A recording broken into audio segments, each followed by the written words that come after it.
If you were instructed to shock someone strapped to a chair in front of you, would you do it? You may instantly say no, but what if this is an order? An order from someone in authority. Among the architects of the Holocaust stood a man named Adolf Eichmann.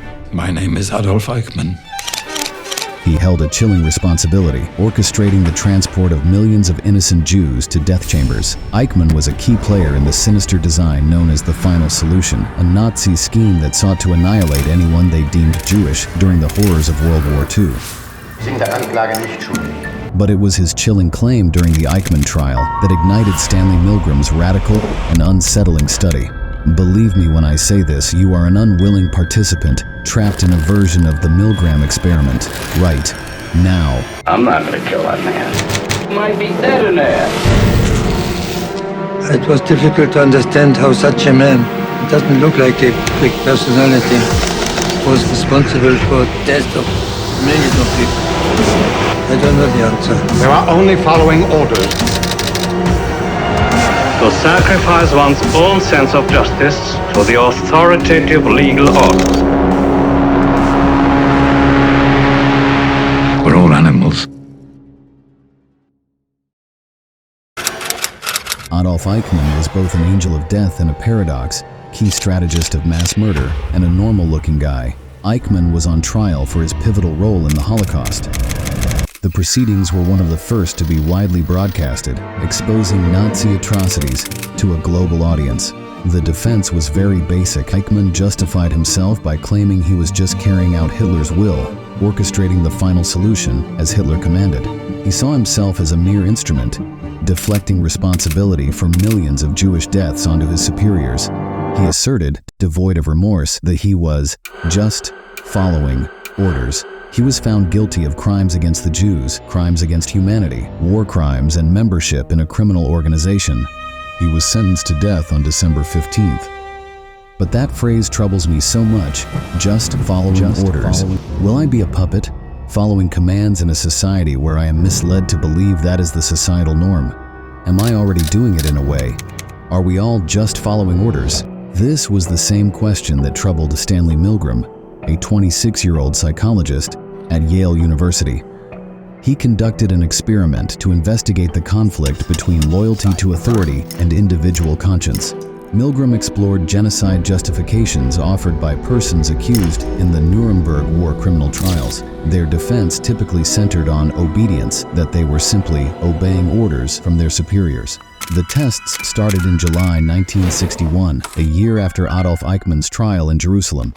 40 men were recruited using newspaper ads. In exchange for their participation, each person was paid $4.50. They were told that the experiment focused on the relationship between punishment, learning, and memory. Milgram created a scary shock generator with shock levels ranging from 15 volts to 450 volts, increasing in 15-volt increments. The switches were labeled with the terms slight shock, moderate shock, and severe shock. The last three switches were simply labeled with an ominous XXX. Now it's time for you to participate in the experiment. You are one of the 40 participants. As you enter, you're introduced to another individual. The experimenter explains that both of you are part of the study. In a random draw of roles, you get to be the teacher, and the other gentleman would be the learner. The learner is seated in a separate room from you, separated by a wall. Before strapping on the electric shock, he briefly mentions the previous heart problems. He assures the learner that the shocks, while painful, are not severe enough to do permanent damage. The experimenter instructed both of you, indicating that the learner would be challenged to memorize word pairs. Your goal was to ask the learner questions, and if they gave incorrect answers, you had to administer a small electric shock. The stage is set. Before you begin, the experimenter administers a modest 45-volt shock to allow you to judge the pain that the learner may experience. It certainly hurts. This part's where the experiment really begins. As instructed, you begin by reading a succession of word pairs such as potato mashed, coffee wake. After all of the word pairing has been repeated aloud, you are asked to read the word pair again, but now the second part of the pair is up to the learner to recall correctly. The quiz went fine at first, but then the learner made his first mistake. As the experimenter behind you instructed you to turn the first switch labeled 15 volts, your fingers hesitated, barely trembling. The learner cried. His response to the shock was modest but worrisome, a gentle exclamation of distress that sent a ripple of subtle anxiety through the room. Continuing with the word pair, the learner slipped again, his voice trembling slightly. The experimenter guided you to the second lever labeled 30 volts. The increments of 15 volts seemed almost routine, a subtle but unsettling pattern. When you expressed doubt to continue, the experimenter instructed you to, please continue. Quietly, you complied with the instruction, flicking the switch. The learner kept making mistakes. As the severeness of the punishment increased, the once muted responses erupted into a symphony of anguish and despair. He began to knock on the wall and shout, pleading for mercy. You attempt to leave, but the experimenter maintains that the experiment requires you to continue. You're conflicted, but the experimenter insists it is absolutely essential that you continue. When the shock level hit 150 volts, he pleaded and says, my heart is hurting, please stop. You still continue as instructed. At 300 volts, you couldn't hear anything. You start to wonder if something dreadful had occurred. You voiced your concern and the experimenter prompted you to persist with stricter instructions. You have no other choice but to continue. Would you continue the experiment or leave?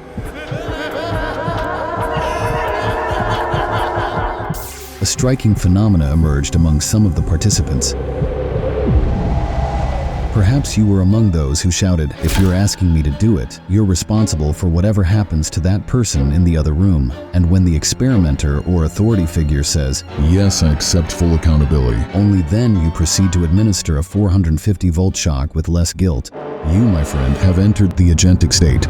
This shift in accountability is fundamental to each participant's ability to commit such heinous acts. You started seeing yourselves as instruments of authority, distancing yourselves from personal responsibility. You started believing, I am only the authority figure's hands doing the shocking, but this person makes all the decisions. They are responsible. They should feel awful, not I. It's a separation of the individual from what's happening around them. The only way that the study ended was when participants refused to obey the experimenter's demand, or when they gave the learner the highest level of shock on the machine, 450 volts. What happened to the learner, you ask? The randomness of the role assignment was never random. You'll always be the teacher, thanks to the setup. The learner is actually an actor who works with the research team. All the shock and the banging on the wall, yes, all an act to test how willing you are to submit to power. You are not part of the experiment, but you are the experiment.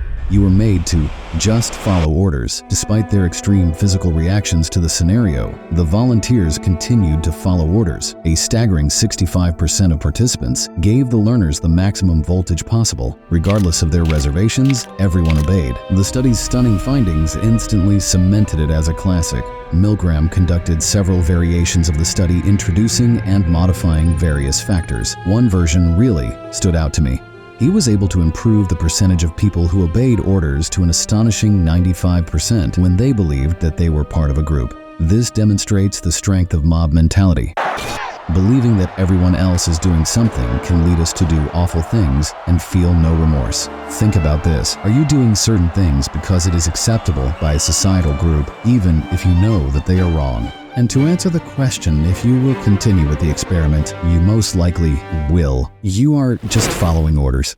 We're all animals. Some of us just have bigger teeth than others. You are a bad, bad man. Care about no one else but you.